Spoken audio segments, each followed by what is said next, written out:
A typical day at my job is mainly creating.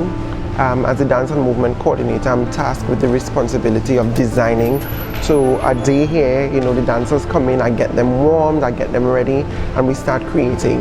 We do different forms of dance here. We do contemporary dance, folk dance, West African dancing as well, and we're trying to introduce new forms as well, ballet, jazz, and the Afro-contemporary structures within dance. So I've had the opportunity to represent the island and the country by extension, traveling throughout the Caribbean, the Americas, and in Europe, spreading Caribbean culture. So I think my path was dance from since a child. It has been my calling, and it's something I would have done throughout my life.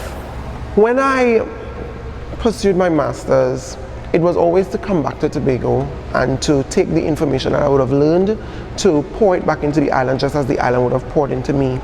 And I guess the stars just aligned in terms of this Tobago Performing Arts Company emerging at that point in time. And I actually applied for two positions here, the artistic director position and the dance and movement coordinator position. And I asked myself, if I was to become either one of them, what would I do?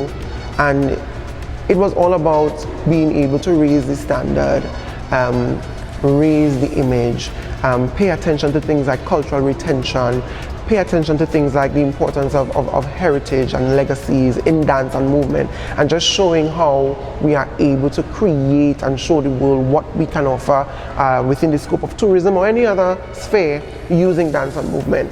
And that is what I would have shared with the panel at my interview, which would have landed me the position to be here.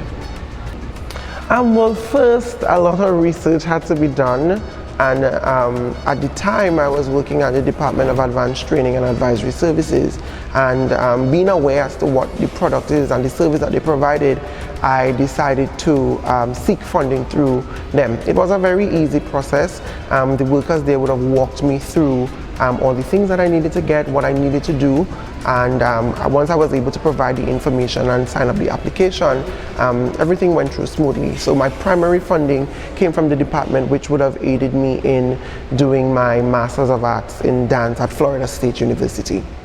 Any journey has to start with passion, and it has to start with purpose.